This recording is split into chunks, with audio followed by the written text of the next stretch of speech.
Hello प्यारे बच्चों, let's read the question. The question says mx and my denote the atomic masses of a parent and daughter atom respectively in a radioactive decay. The q value for beta minus decay is q1 and that of beta plus decay is q2. If me denotes the mass of an electron, then which of the following statements is correct? ठीक है, मतलब बोला हुआ है कि अगर mx और my, mx represent कर रहा है मास ऑफ पेरेंट एटम और my रिप्रेजेंट कर रहा है मास ऑफ डॉटर एटम. ठीक है, और Q वैल्यू दिया हुआ है बीटा माइनस के लिए Q1 और Q वैल्यू दिया हुआ है प्लस बीटा के लिए Q2. अगर Me क्या है, मास ऑफ इलेक्ट्रॉन है, तो कौन सा स्टेटमेंट सही है उसको पूछ रहा है क्वेश्चन में. ठीक है, सबसे पहले आते हैं बेटा की कॉन्सेप्ट के ऊपर कि जो हमारा की कॉन्सेप्ट है इस क्वेश्चन के पीछे वो क्या लगने वाला है. दो टाइप के डीके हैं, है ना. Equation for beta minus and beta plus decay हमारा कॉन्सेप्ट लगने वाला है इस क्वेश्चन को सॉल्व आउट करने के लिए. ठीक है, अब होता क्या है ना, अगर किसी भी एक पेरेंट एटम का सपोज कर दो ZX का, अगर क्या हो रहा है बीटा निगेटिव डीके हो रहा है ना, तो किसमें टूटेगा ये YA, है ना.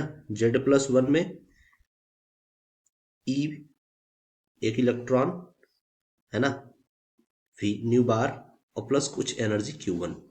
ठीक है, ये कौन सा है, बीटा माइनस वाले की बात कर रहे हैं अपन.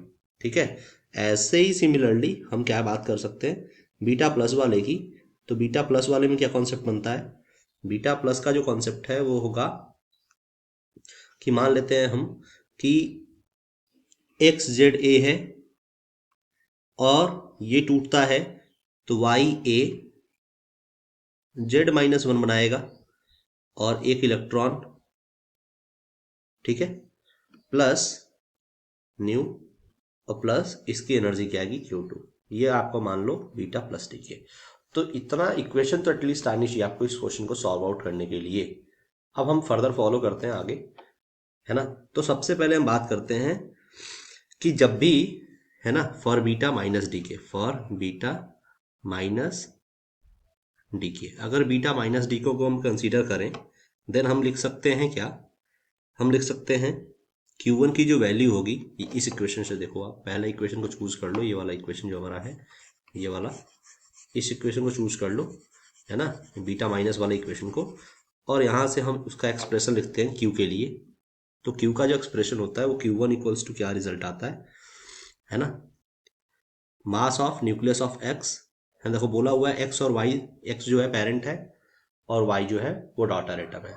ठीक है, तो सबसे पहले क्या लिखोगे आप, mass of nucleus of X, mass of nucleus of X minus mass of nucleus of Y minus mass of electron and whole का C², क्योंकि ये पूरी एनर्जी ही निकलने वाली है ना.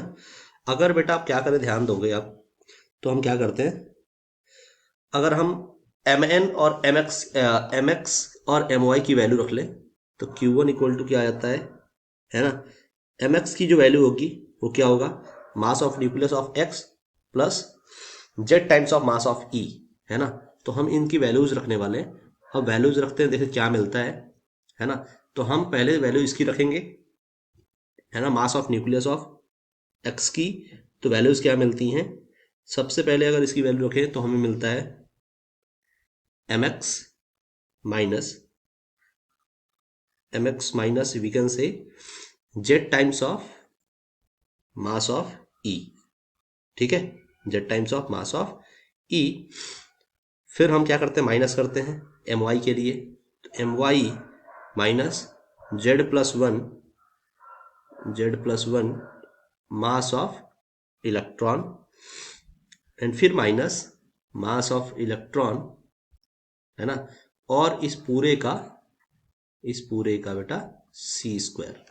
अगर Q1 की वैल्यू को फर्दर सॉल्व करोगे अपन तो क्या मिलेगा, जो वैल्यू मिलेगी वो mx माइनस ZME, ठीक है, Z mass of electron minus My plus ZME into minus M E minus, फिर आपका आगे हो जाएगा वही वैल्यू प्लस एम ई और इंटू का होल सी स्क्वायर। अब बेटा देखो इसमें कुछ चीज़ें कैंसिल होंगी। क्या क्या कैंसिल हो रहा है? Z M E plus Z M E है ना, और फिर mass of electron plus mass of electron. तो बचा क्या हमारे पास? वैल्यू। जो वैल्यू बची वो बची Q1 इक्वल्स टू, है ना, इसको थोड़ा मैं हाईलाइट करता हूँ, ठीक है, इसको थोड़ा सा अपन चेंज करते हैं।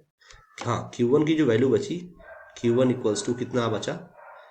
mx, है ना, mx minus my into C square.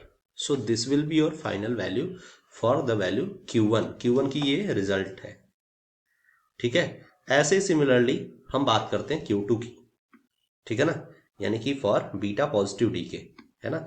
तो अगर बीटा पॉजिटिव डीके पर देखें, so for beta positive decay, तो बीटा पॉजिटिव डीके के लिए हमारा जो एक्सप्रेशन है वो थोड़ा सा अलग है। और वो क्या होगा? तो सबसे पहले आपको पता होना चाहिए mx की वैल्यू। चलो mx की वैल्यू पहले निकालते हैं। तो mx की वैल्यू क्या होगी बेटा? mx की वैल्यू क्या होगा?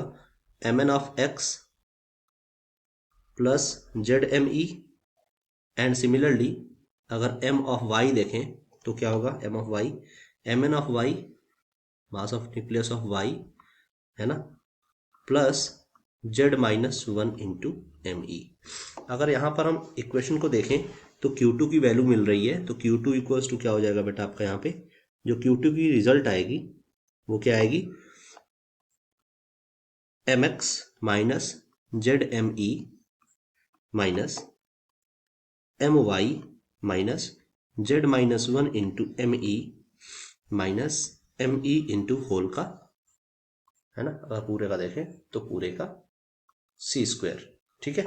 अगर यहाँ से हम सॉल्व करें इसको फर्दर, तो Q2 की जो वैल्यू आएगी वो आएगी mx, है ना, क्या क्या कैंसिल होगा? लेट्स सी, है ना, क्या क्या कैंसिल होता है? mx तो सही है ना, ये जेड एम ई जो है ये पॉजिटिव जेड एम ई से कैंसिल हो जाएगा, ठीक है। और ये बच जाएगा आपका M E minus M E और minus M E minus two M E, तो M X minus M Y minus two M E, है ना, इंटू होल का सी स्क्वायर। सो ये एक दूसरा रिजल्ट है जो कि Q2 की वैल्यू दे रही है, यानी प्लस बीटा डीके से। सो हमारे पास दोनों रिजल्ट्स आ चुके हैं। लेट्स गो फॉर और ऑप्शन। सो यहाँ पर अगर हम चूज करें तो हमारा आंसर के साथ जो रिलेट कर रहा है वो ऑप्शन नंबर फर्स्ट है। So option number first will be your correct option for this question. I hope you understood it well. All the best बच्चा।